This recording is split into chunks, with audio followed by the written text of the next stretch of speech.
Welcome back to this exciting session on protein fuzziness and phase separation. So Richard is chairing the session. Thank you, Richard. Okay, good afternoon, everyone. Thank you for coming back from the posters. It's my pleasure to introduce our first speaker in this session, Monika Fuxreiter from the University of Debrecen in Hungary, and she'll talk about fuzziness in protein adaptation. Monika. So first, I'd like to thank Samrat, Betsy, who organized this wonderful meeting, and also the students and postdocs who contributed to this. So what I'm going to talk about today is how to quantify conformational heterogeneity. How to quantify conformational heterogeneity, which plays a major role in protein adaptation. Protein interactions are very sensitive to the cellular environment with respect to the cell type, the compartment, as well as the external signals, post-translational modifications, and many other factors which all control their spatial,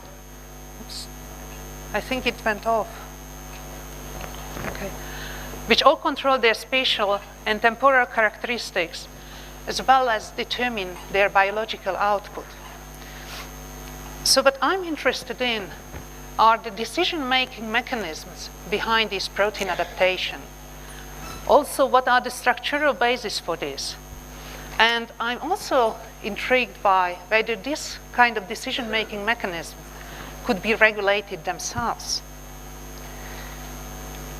So in order to explain protein adaptation, the classical relationship doesn't really work. And the reason is because it would require substantial sequence modifications for small functional adaptation. But the IDP field did, it was to kind of reshape it and replace structure by multiplicity of structures, and then relate it to sequence as well as function. However, it didn't work either. It did not result in quantitative models. And the reason is that it's very difficult to relate, both from mathematical as well as from physical aspects of view, single values to ensembles. Only recent discoveries in cell biology kind of highlight the importance of expanding the functional space, as well as think about functional elements differently than before.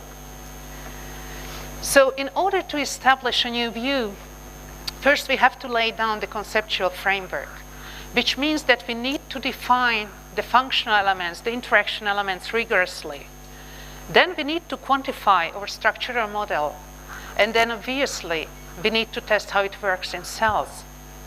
And when we've gone through all these three steps, I would say obligatory steps, then we may try to generalize things and derive something like a stochastic relationship. So let's start with the interaction elements. Intrinsically disordered regions may get structured upon binding, either because they had some transient structure before, or maybe they have some specific residues which stabilize binding. However, if you look at these elements carefully, they are often moving on shallow interfaces. So there's quite a bit of dynamics, conformational exchange that you can observe even in the bound state. And this kind of dynamics may lead to alternative binding modes that you may have heard about in the morning, as well as may even alter the secondary structures in the complex, leading to a phenomenon which we call polymorphism. And there is the third scenario when things don't get structured, and these segments essentially either cooperate structure binding elements or simply neighbor them, but they can also host interaction motifs that may mediate transient contacts between the different regions. So the question is, which of these scenarios would matter for the binding? And focusing only on the first scenario delayed the field quite a bit in understanding how IDPs work.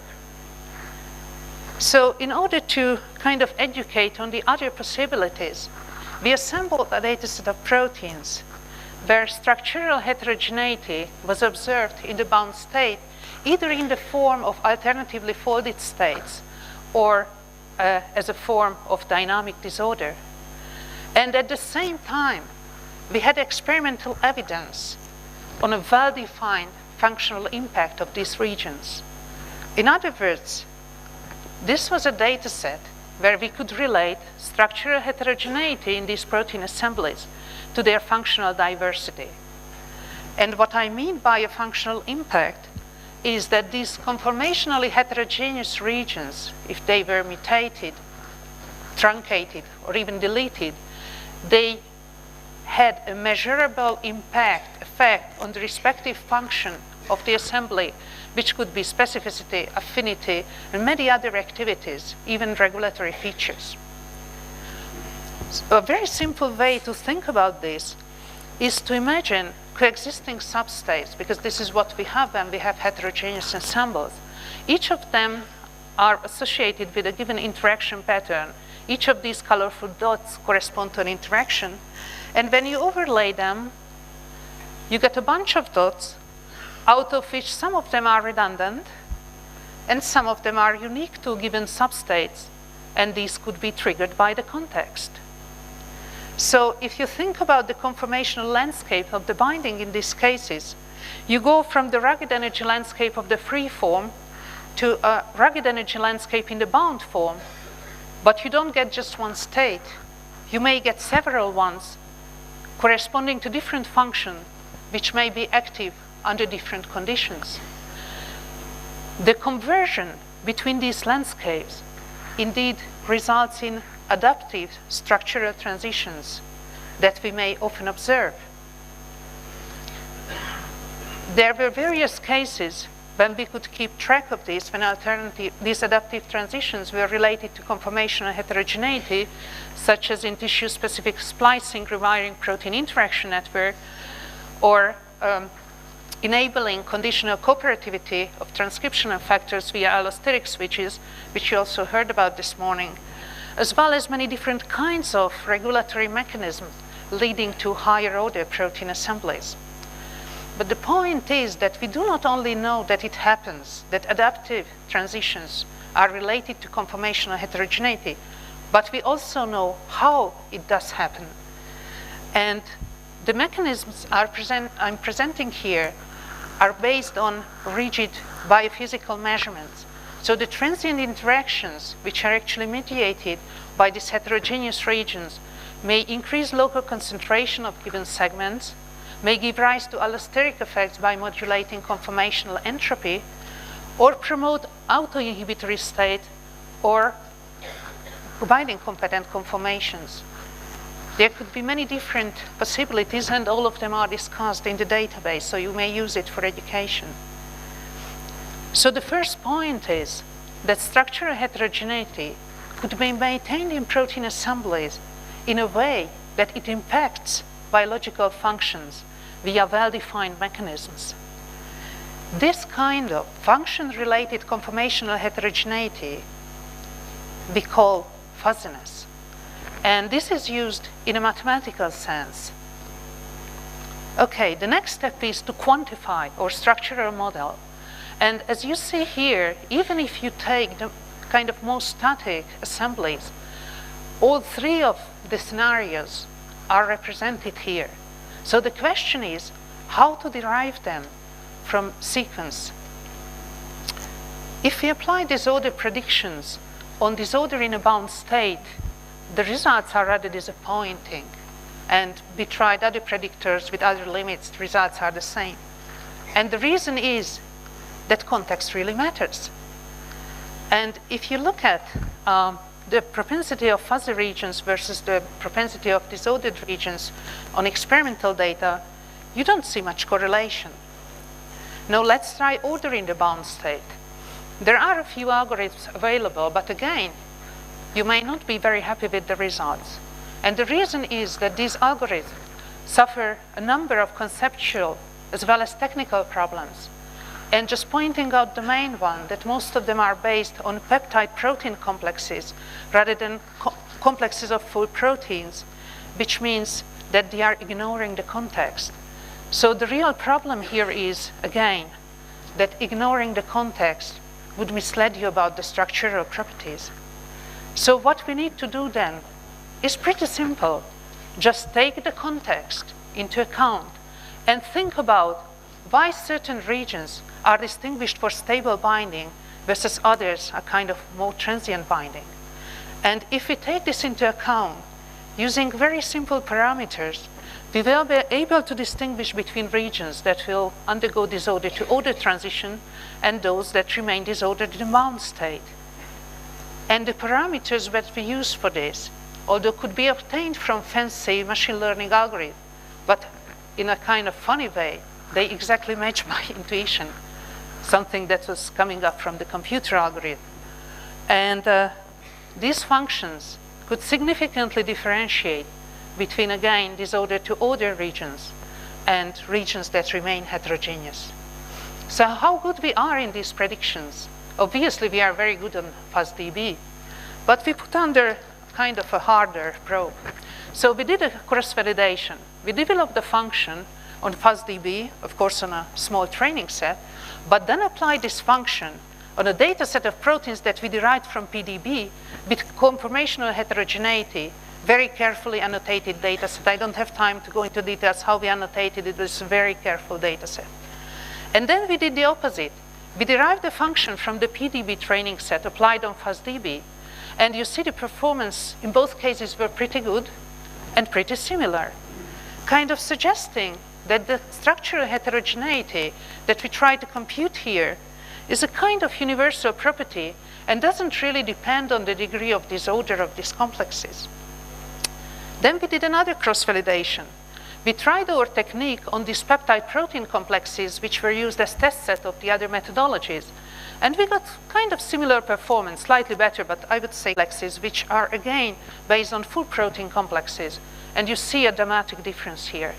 And the reason is, and this really demonstrates that what we do here is nothing else but take this context into account.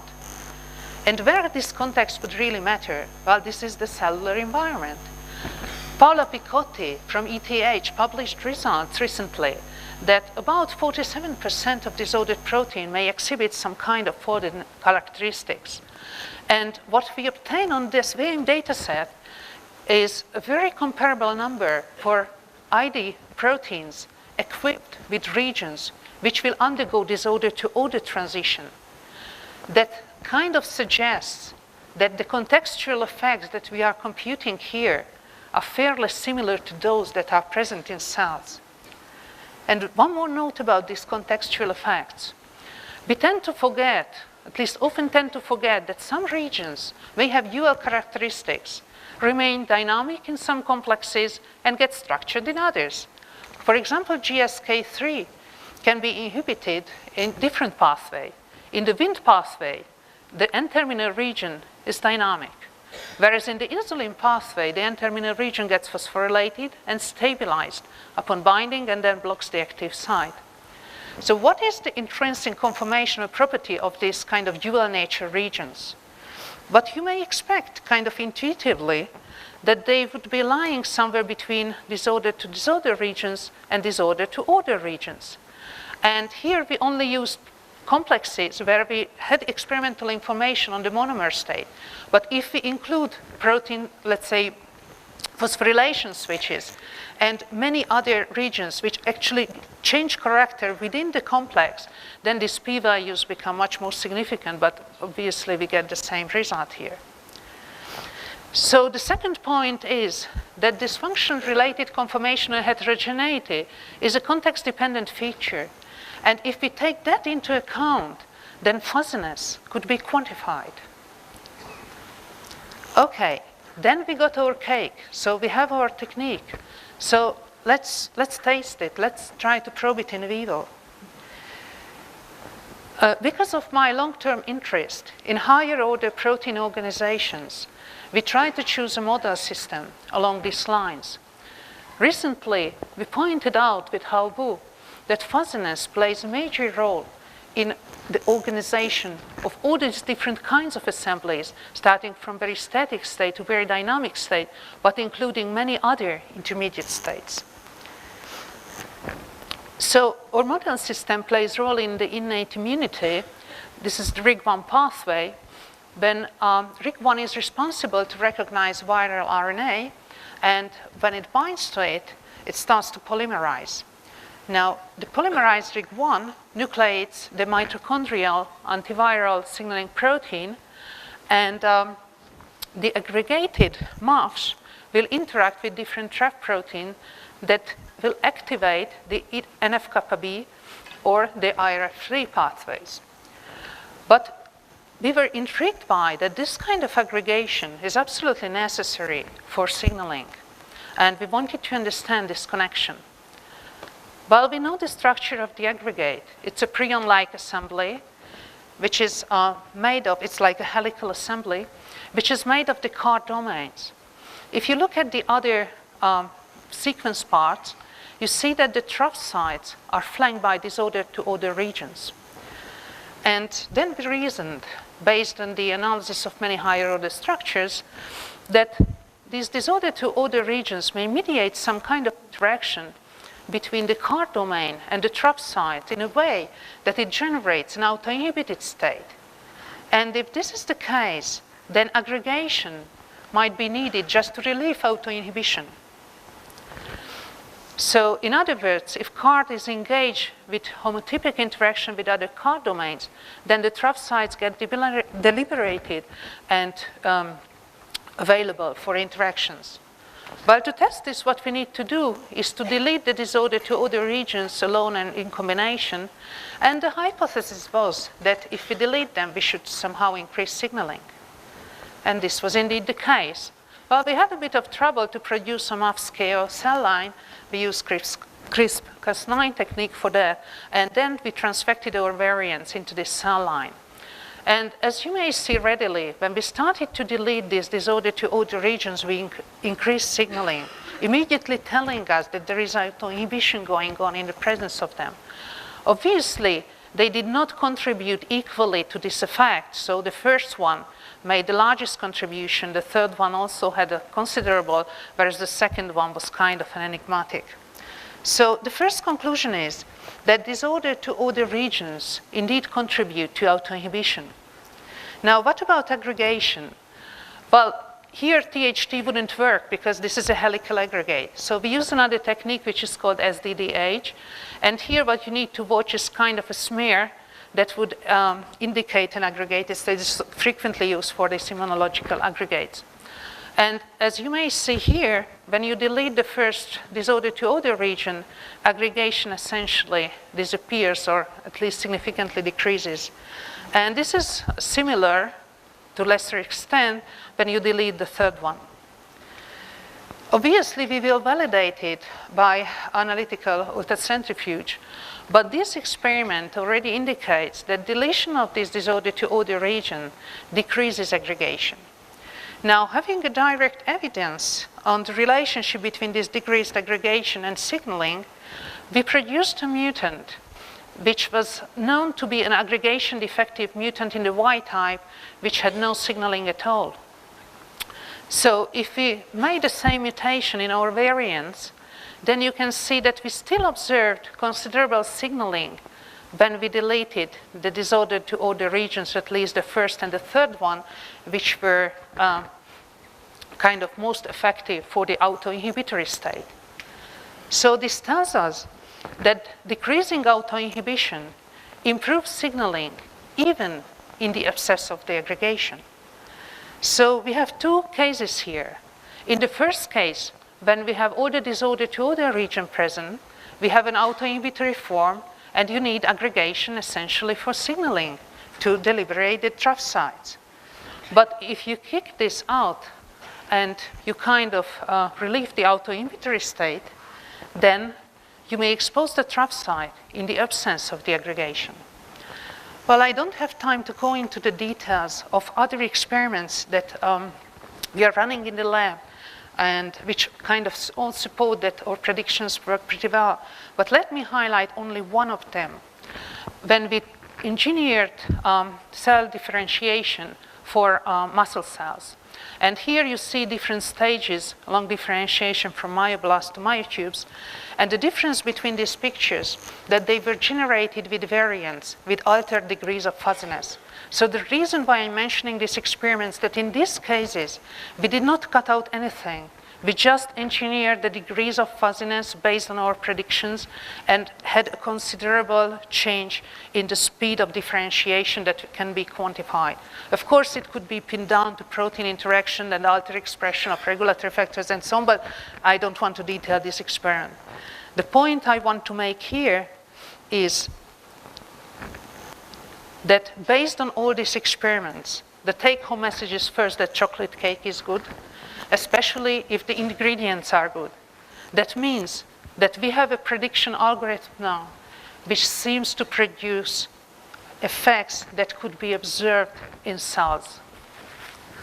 So this also tells us that fuzziness in a way could be engineered and can lead to some kind of phenotypic effects. And then we come to the last point. We went through all these three steps. We defined the interaction elements, quantified, and we made a cellular probe. Now let's try to generalize this. Let's try to derive something stochastic. Now the main problem to do this is here. As I pointed out earlier, we have multiple landscapes corresponding to different functions. If we have to deal with one of them, simulations are okay and NMR. I mean, it's a challenge already for an IDR, but maybe it's doable. But if we have all of them under the different contexts, it's kind of beyond the limit to characterize them simultaneously. But mathematics would help here. Because let's assume that all these different landscapes are possible, but they are only true to different degrees. And this is what fuzzy logic can tell us. And it can be formulated mathematically in a form of so-called membership functions. So how would it work in case of an ensemble? And many thanks to Richard for sharing his P27 coordinates for this. So if you have like two functions in this case, you may define your ensemble out of the different conformers, and the different conformers may have different membership functions in these ensembles. But the point is that if you try to look at it from the point of view of a single conformer, then this conformer, let's say the third one, will have a different membership value in the different landscapes. In other words, normally what we do, we determine the weights based on Boltzmann analysis, and we go kind of horizontal. But what we do now, we go vertical, and we determine the contribution of the given conformations to the different landscapes. Now, how can we get to the relationship then? We start from a sequence, and based on the sequence, we can define our interaction motifs, essentially ensembles of interaction elements that can be connected in many different ways. Now, similarly to the conformations, we can determine that a set of given set of interaction pattern, what is the membership function of this interaction pattern leading to different kinds of conformers. So essentially what's happening, that you may design different contacts, multivalent contacts from different sides, and they might have different contributions to different states. And what you do here, changing these membership functions, is not to determine the shape of the landscape. This is not really possible. But you may decide which landscape is going to work for you. And because the landscapes are directly linked to protein function, or at least it's quite straightforward to get them, this is the way how you can get pretty easily from sequence to function, even in the case when you have conformational heterogeneity. And I admit it seems to be very complicated to do, but it's very much doable. And the algorithms to do this, the protocols, are around for decades. They are in the electronic control system of your smartphone, the Tokyo subway, even the LIGO detector. They are all around, very easy to do. And just to demonstrate the robustness of this, let me cite someone who has been working with poorly defined reality for much longer than me. So in a very recent interview, Stephen Hawking said that dynamic proposals, at least for to explain the origin of the universe, they don't work. To have a predictive power, we need to take the fuzziness of the system, which is time and space here, into account. So what I talked to you today, it's function-related conformational heterogeneity, which is fuzziness, that we can quantify this, even modulate fuzziness to see in vivo effects. And we may derive stochastic structure and function relationships, structure-function relationships from this. And the message, what Stephen Hawking said, is as follows. Although you see the dynamical ensemble, this is what you see by NMR. But if you want to derive functional implications, if you want to derive quantitative functional information, you must take the intrinsic fuzziness of the system into account. With that, I just like to thank my group members, especially Márton Miskei, who developed FuzzSpread, Monika Gönci for the cell differentiation experiments, Norbert for the MAPS experiments, or mathematics team. And I'm very proud that my older son is part of this project. And I'm very grateful to Haubo in Harvard, with whom we were thinking about high-order structures together. And if you want to read more about fuzziness, there is an internet lecture available in Henry Stewart Talks. It can be reached via my website, and you may learn more about more experiments. Thank you very much for your attention. Thank you very much, Monika, for that thought-provoking lecture. Are there questions?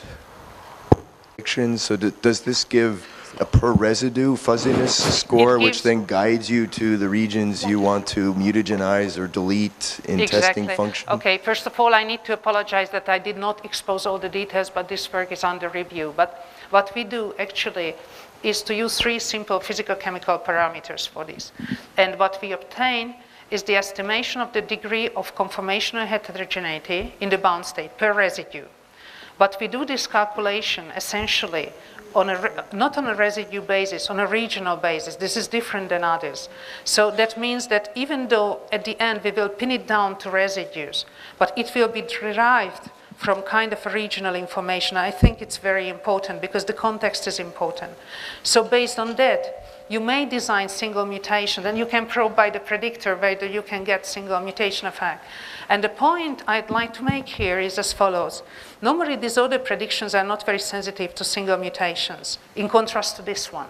This is very sensitive to mutations. So with Paul Taylor, we had some collaboration on screening for disease mutations, and actually we could see them. We can pick, not all of them, but most of them we can pick up by the prediction, because this kind of contextual effect made the predictor much more sensitive. So you can use it. And I promise that in the springtime, I will put it out as a server. We already started to work on making a nice format. Okay, good, thank you. There's a question in the middle of the back. Yep, wait for the microphone, please, Avi. So that was a really interesting talk. I'm just trying to wrap my head around the last part because it's definitely not my field. So you have this metric of whether a given conformation belongs to landscape 1 or landscape 2 or landscape 3. Is that like a likelihood function? It's some kind of a likelihood. So the membership functions, exactly, it's some kind of a likelihood function, but it's very difficult to get it as a probability. I couldn't go into more details here. There is a whole mathematical field. Actually, the field is 50 years old. So there is a whole field dealing with this, okay? But this is some kind of probability, how much you will belong to one landscape versus another, and also how much you will belong ultimately with a kind of combination of the different functions. So there is a method which is called defuzzification, when you can actually deduce the most likely function, what you will get at the end, what you will measure, even though you have a combination of function present in your ensemble. Thanks. Are there other questions from the audience? I don't see any, so I'll ask one more question. So at the very end, in your presentation of this sort of stochastic model, so you showed the interactions all being sort of intramolecular, where a lot of IDPs will have a whole bunch of different motifs, but it'll use different subsets of them to interact with different functional partners. Thank you so much. So this could is you my comment on that? Okay. So first of all, this is my limitation in graphics. That was my poorest side in school, really. So yes, these interaction elements obviously are not necessarily intramolecular. So the first systems we tried this predictor on, these were higher order assemblies, okay, which convert intramolecular interactions for intermolecular interactions. This is just my, I'm so sorry, this is just my graphical limitation why I drew in this way. But they could be absolute. Thank you so much for pointing this out.